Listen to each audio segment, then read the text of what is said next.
NCP দল হিসেবে নির্বাচন কমিশনে নিবন্ধনের জন্য আবেদন করেছে। শুধু এনসিপি নয়, এনসিপি সহ 144টা দল নির্বাচন কমিশনে আবেদন করেছে।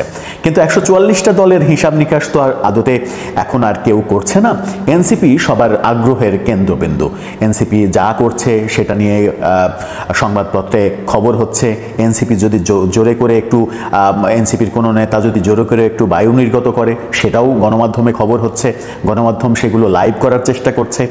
গণমাধ্যম এক প্রকার বাংলাদেশের গণমাধ্যম এই মুহূর্তে কোনো রাজনৈতিক দলকে পৃষ্ঠপোষকতা দিলে সেটা নিশ্চিত করেই বলা যায় যে এনসিপিকে তারা পৃষ্ঠপোষকতা দিচ্ছে, এনসিপিকে তারা পেছন থেকে ব্যাগ দেওয়ার চেষ্টা করছে।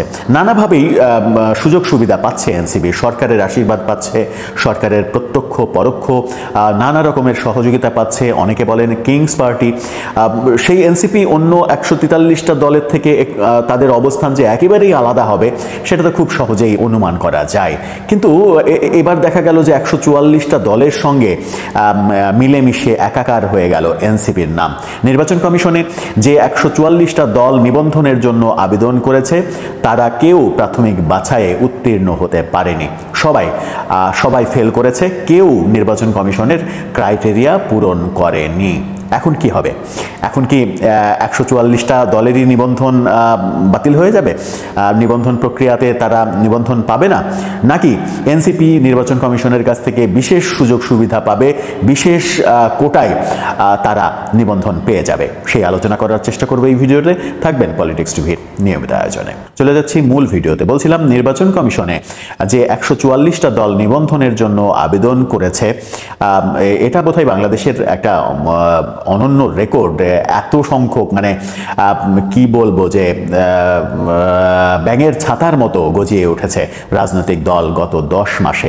144টা দল আবেদন করেছে নিবন্ধনের জন্য। ভাবা যায় এই দেশে 144টা দল নতুন করে নিবন্ধন পেতে চায়। এরা কারা সেটা একটা বড় প্রশ্ন। অধিকাংশেরই কোনো নাম ঠিকানা নেই, নিজের বাড়ি, নিজের উঠান, নিজের ড্রয়িং রুম সেগুলোই তাদের অফিসের ঠিকানা। সেরকম রাজনৈতিক দলের সংখ্যাই বেশি। কিন্তু এনসিপির ক্ষেত্রে ব্যাপারটা তো ভিন্ন। তাদের একটা রাজকীয় অফিস আছে।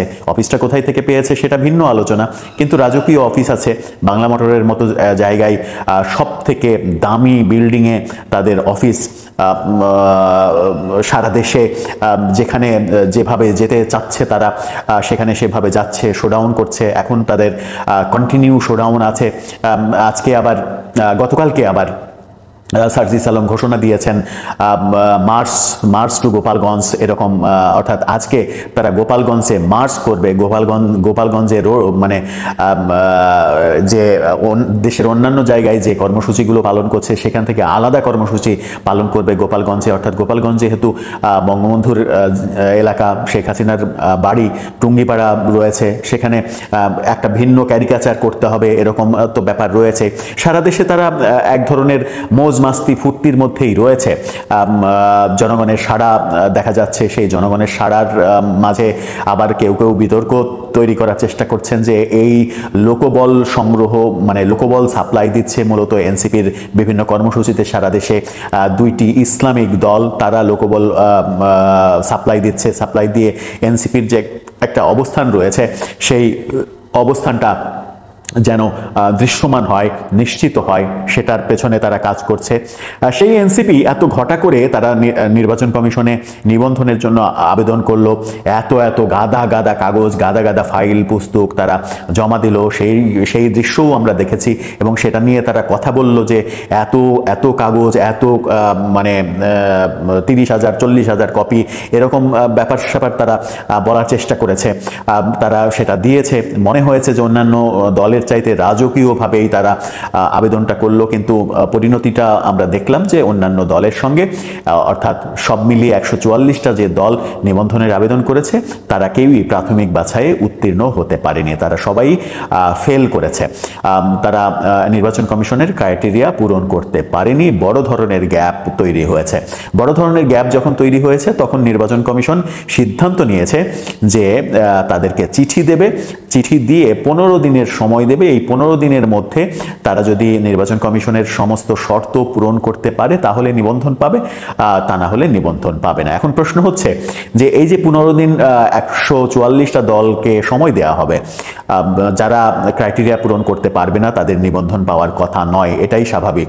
কিন্তু ধরা যাক কথার ছলে, বিতর্কের ছলে যে এনসিপি ক্রাইটেরিয়া পূরণ করলো না কিংবা করতে পারলো না, তাহলে কি নির্বাচন কমিশনের সাহস আছে এনসিপিকে নিবন্ধন দেবে না এই ঘোষণা দেওয়ার? এই বাস্তবতায় আমার মনে হয় যে সেই বাস্তবতায় সেই সাহস নেই। অন্য দলের ক্ষেত্রে, অন্য 143টা দলের ক্ষেত্রে সেই সাহস থাকলেও এনসিপির ক্ষেত্রে সেই সাহস নির্বাচন কমিশনের নেই। যদি সেই সাহস নির্বাচন কমিশন দেখাতে চায় তাহলে নির্বাচন কমিশনকে আওয়ামী দোসর কিংবা ফ্যাসিস্টের দোসর হিসেবে চিহ্নিত করতেও কিন্তু পিছপা হবে না তারা। সুতরাং যতই বাধা আসুক না কেন, যতই সবার মতো ফেল করুক না কেন, আমার মনে হয় যে যে কোনোভাবেই হোক, যে কোনো কৌশলে, যে কোনোভাবে তাদের ক্রাইটেরিয়া পূরণ করিয়ে কিংবা কিছু শর্ত সাপেক্ষে পরে করলে হবে এরকম একটা সুযোগ দিয়ে তাদের নিবন্ধনের প্রক্রিয়াটা আমার মনে হয় যে শেষ করা হবে। তাতে সমান আচরণ কিংবা সমবিচার, সঠিক বিচার, সবার ক্ষেত্রে সঠিক বিচার করার ব্যাপারটা যদি ভুলণ্ঠিতও হয়, যদি সেটা নাও হয়, যদি একপাক্ষিক ব্যাপার কোনো দলের ক্ষেত্রে করতে হয় নির্বাচন কমিশনকে, তারা হয়তো গোপনে সেটা করতেও পারে। কারণ এই বাংলাদেশে আমরা অনেক কিছু দেখি, অনেক কিছু সম্ভব, সব সম্ভবের দেশ বাংলাদেশ। এখানে নিয়ম যতটা না কথা বলে, তার চাইতে ক্ষমতা, পাওয়ার, দাপট, প্রতাপ সেটা আরো বেশি কথা বলে। যেটা আমরা রাজনৈতিক সরকারের আমলে বারবার দেখেছি। রাজনৈতিক সরকার বিভিন্ন সাংবিধানিক প্রতিষ্ঠানে যা ইচ্ছা তাই করেছে। এখনো খুব একটা ব্যতিক্রম আমরা দেখছি না, দেখব না হয়তো। একই রকম ভাবে চলছে, কোনো ক্ষেত্রেই আমরা ব্যতিক্রম কিছু দেখছি না। রাজনৈতিক সরকারকে আমরা দোষারোপ করছি ঠিকই, কিন্তু অরাজনৈতিক সরকারের আমলেও ঠিকঠাক মতো যে সাংবিধানিক প্রতিষ্ঠানগুলো চলছে কিংবা চলবে, সরকার ব্যবস্থা যে ঠিকঠাকভাবে চলছে, সবার ক্ষেত্রে যে সমতার বিধান তৈরি করা হয়েছে, সেরকম দৃষ্টান্ত আমরা খুব একটা দেখি না। দর্শক, আপনার কি মনে হয় শেষ পর্যন্ত কি এনসিপি নিবন্ধন পাবে না, নাকি এটা একটা মানে বলার দরকার নির্বাচন কমিশনের, তাই বলেছে যে সবাই ফেল করেছে, ঠিক সময় মতো এনসিপি পাশ করেই যাবে? আপনার মতামত জানিয়ে লিখতে পারেন আমাদের কমেন্ট বক্সে।